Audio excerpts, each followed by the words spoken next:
This was a mistake. Alright, what's going on, guys? Welcome to Animus.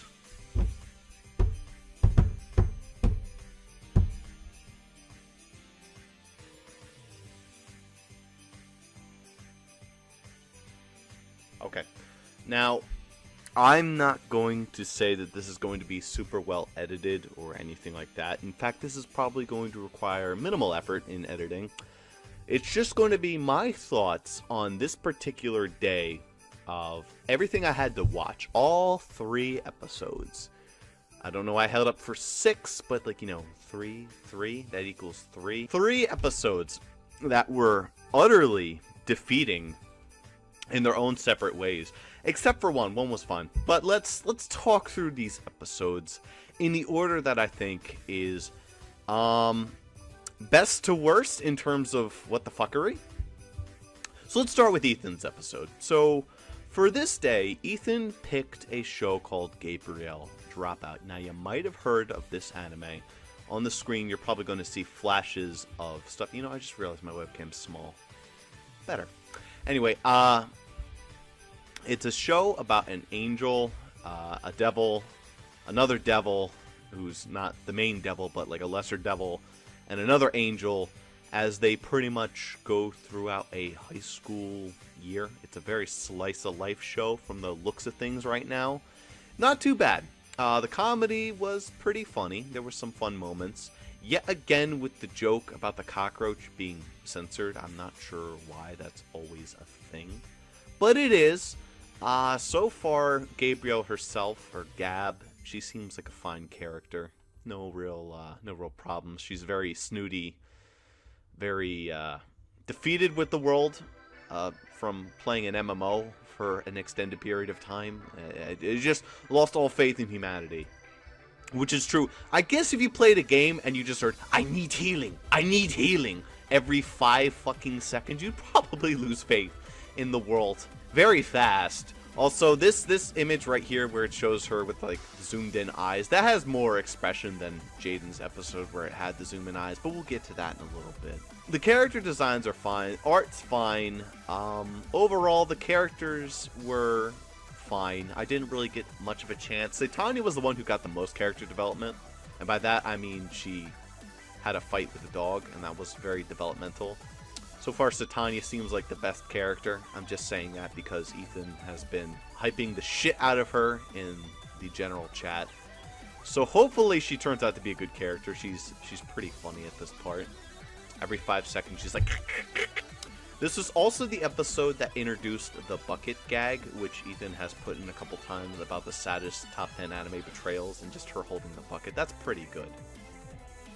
Satania's fight with Toby Fox the dog was very reminiscent of the fight scene with Nichijou and the dogs, except there wasn't really any fighting to be had. The dogs just bit them and caused laser beams. This was not laser beams, this was just one dog stealing the bread. It was very sad. But enough about that. I think I've pretty much said all I really need to say about Gabriel Dropout. Very, very simple show. Very easy to get into.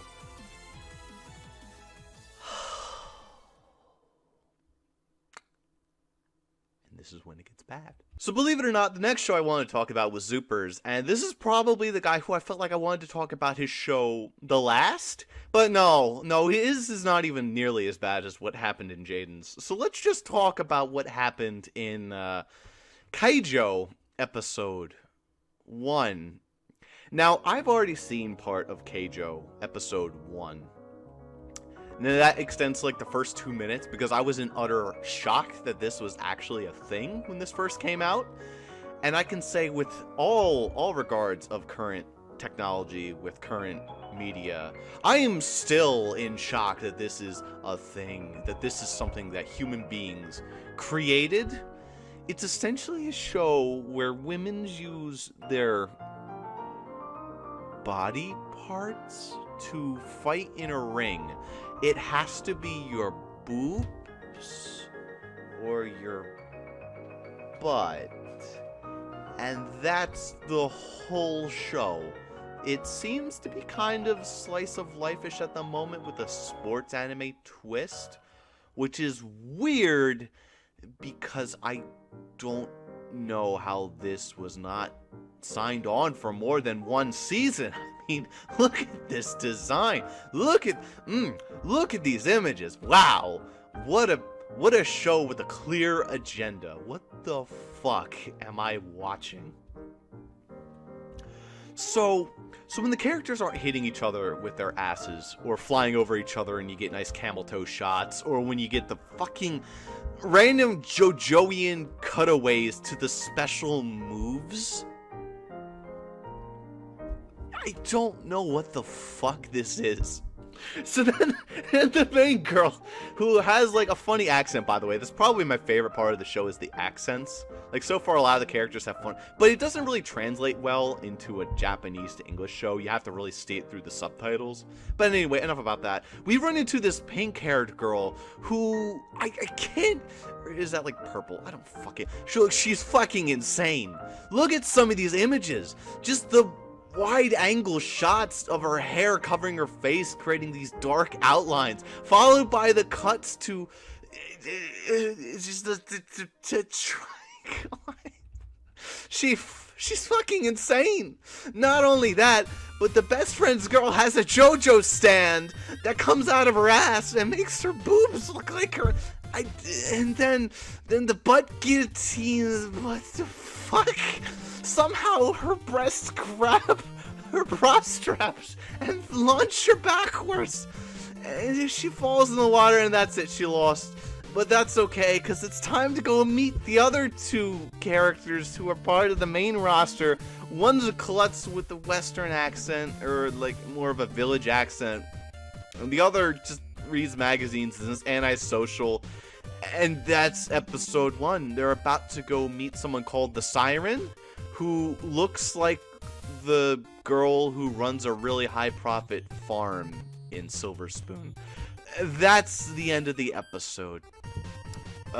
You know, I just realized I forgot to mention, going back to Gabriel Dropout for a second, good intro, decent ender.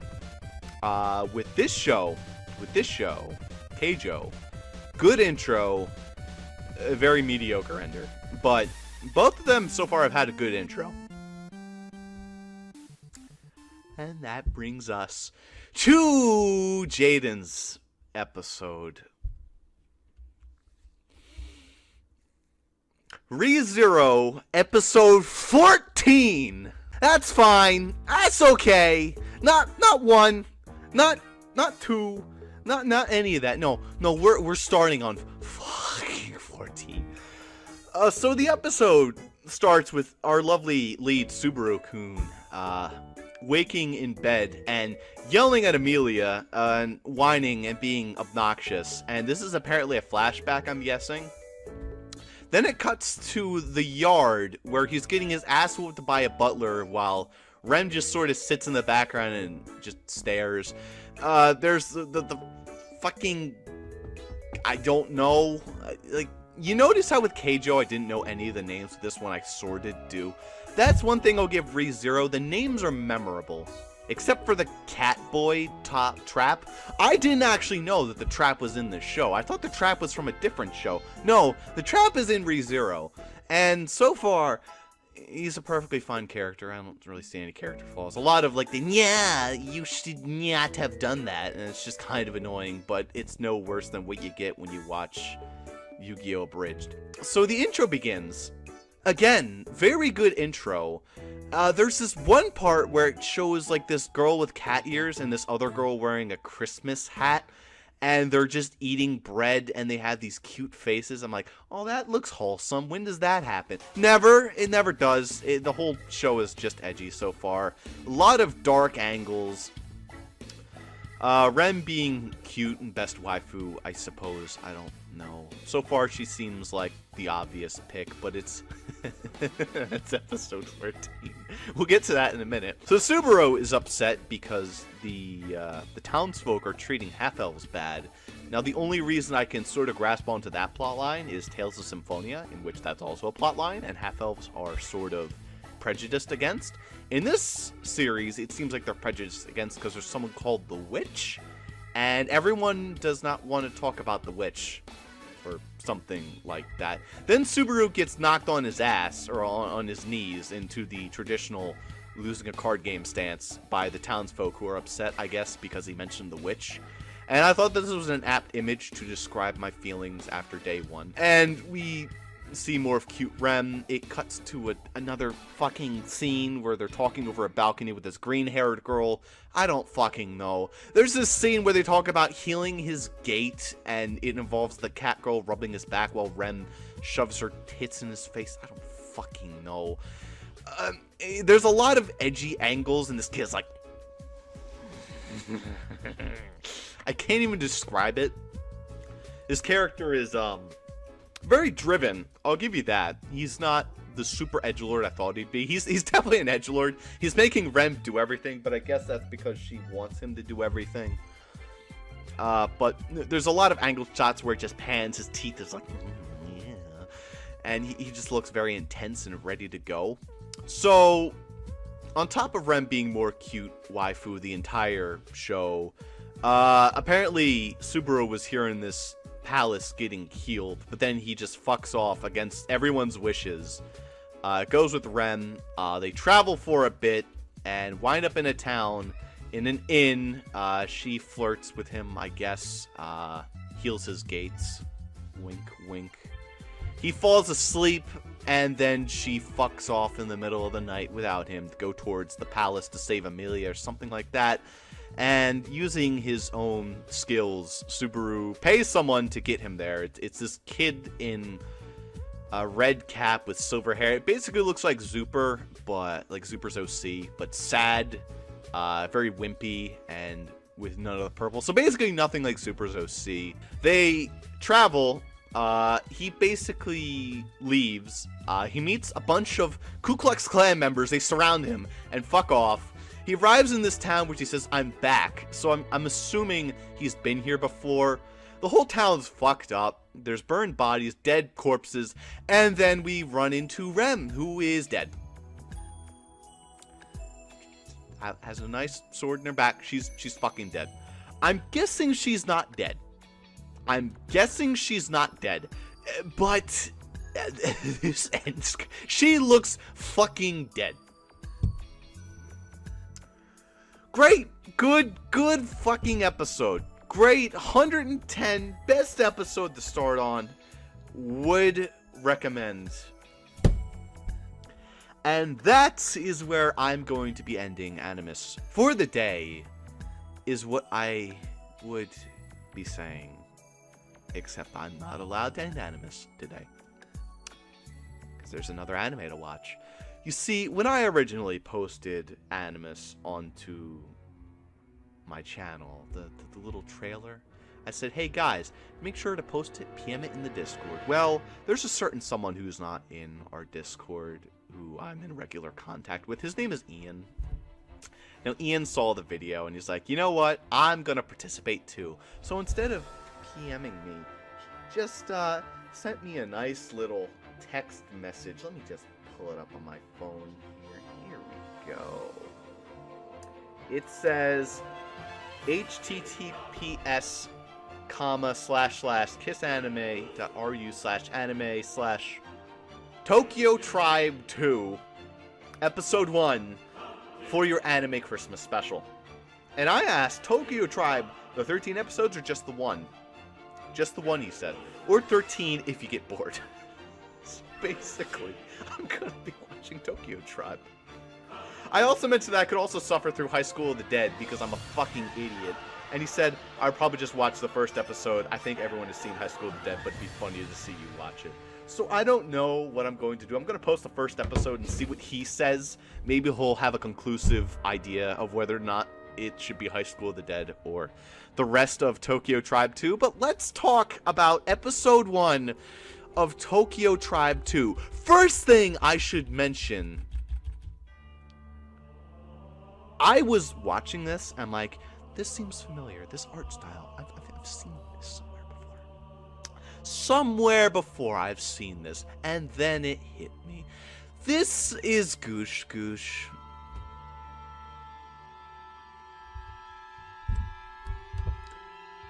I'm not even going to comment on that. Go watch that yourself. Tokyo Tribe. So it begins with the characters, this guy just being chased down the street by some Yakuza members. I assume one's carrying a bloody pipe. He fires at them and miss, and then Jackie Chan deflected it with his fist or something like that.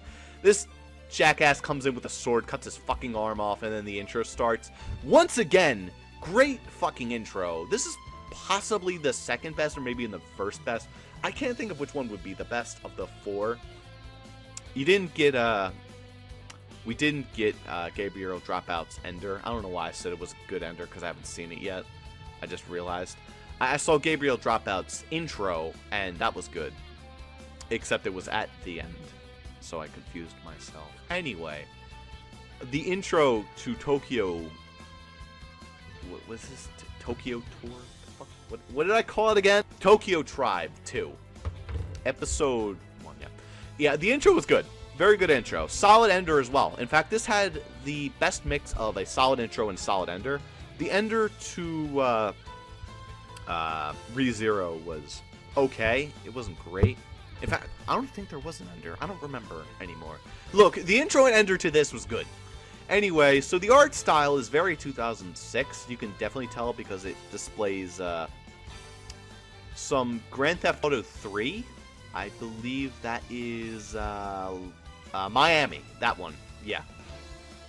The one with the silent protagonist for like the whole game until he tells the bitch to shut up at the end. Yeah, that one. So he plays that for a couple seconds and gets a phone call from his buddies. There's a lot of close angle shots in this. I feel very claustrophobic. I'm constantly zoomed in on these characters. Very ugly models, and it's kind of fantastic. He gets chased by some bikers and knocks them off. And then they go to Penny's Diner. Although I think it's pronounced Peenies because that's funny, haha. Anyway, it's just a gang that's not the Yakuza that hangs out here. They're not delinquents. They just seem like pleasant chaps. I don't know exactly what they're fighting for. I assume turf, but I don't actually know. So this little kid with spectacles, glasses, just walks in, and he's a nerd, and he becomes their memo man. Then there's this other guy with buck teeth. He comes in. He has nice hair. By the way, I got my hair shaved. I think you might have noticed. So while they're at the diner, 3 of the people stumble off sort of drunkenly to a strip club, or more like a love hotel. I'm not sure. And then those 3 get killed. Yeah, they're just hung. They're dead. They're hung by their fucking legs, killed, quartered, and bleeding everywhere. So that leads our mains to go through a hallway of tits. That's wonderful, to try and find someone who has any information on what happened to their friends. They run into this prostitute, or at least I'm assuming it's a prostitute. She says, yeah, they were here. But then she leaves off and says, help me, and disappears. This is followed by them running into the Yakuza from the part before the intro, which includes this guy with the sunglasses and the bald head and the katana blade. And he mentions that it was the little shithead holding the sword right there who killed them, or ordered the death at least, while this guy is just sort of the head honcho of at least this area. Whatever, they fuck off. They're allowed to leave because the guy's feeling generous or something like that. They reconvene at the club. Then it cuts to a scene with the head bad guy and the prostitute. And then we get Gooch Gooch guy. I'm just going to skip over that whole scene. We cut to this guy saying, wait, you can't enter this territory. He's holding out an AK-47, yet not using it. That's not really, that's more like an MP90. I don't know what the fuck that gun is. It just has a long barrel clip and clearly is semi-automatic at least, if not automatic. He gets hit by a truck. It cuts to them at the club again, the Baru or something like that. And then they rush out, the guy with the bat, and they run into the sword guy again. And the one guy, I believe his name is Maki. He's like one of the leaders of the group. He gets cut with the sword. And it's up to our main guy to face the katana guy with a bat. And that's the episode. Um, pretty good, honestly. I really liked the episode. Apart from Goosh Goosh, and apart from some other weird things in there, the art direction is really cool. The audio, the sound score, the OST is really, really good as well. It's probably the best of the 4 I've seen. Would I say it's the best of the 4 things I watched? Yes, actually. Gabriel Dropout was probably the second best.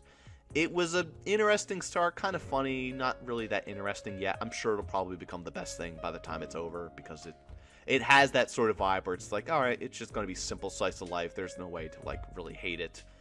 Keijo right now is looking to be a little bit more interesting. I would like it if the announcers would stop talking about the women like they're fucking you know, just like, oh, look at the glutes on that one. Oh, that one passed her exam with high results. She's going to get into the high exams for sure and surely slam. No one gives a shit about that. No one cares about the college kids' grades. They just care if they have high enough grades to participate in the sports. Which I guess it's like grades in terms of how well you participate in the Keijo tournament. Why is this a fucking thing? Look, I'm not going to question that. ReZero was a shit show. I'm sure I would have maybe liked this episode. That reveal would have been like, oh, wow, that's fucked up. No, that reveal was just like, oh, cool. We lost, like, Rem in the first 24 minutes of this nonsense. Might I also add, this episode was the longest the ReZero was. Because it had the intro. I don't think it had the ender. And it had the ending credits playing as he was walking through the destroyed town. So, great. That was Animus episode day 1. Animus day 1 is concluded. What can I say? What was the theme of these episodes? Fucking with Ross was the theme here. Not so much with Gabriel Dropout, but the other 3 had scenes that fucked with Ross, and that's probably going to be the theme for the other days. So I don't even know why I'm mentioning it. Like, the theme is going to change? No. So, if you guys liked this episode, good. See you tomorrow.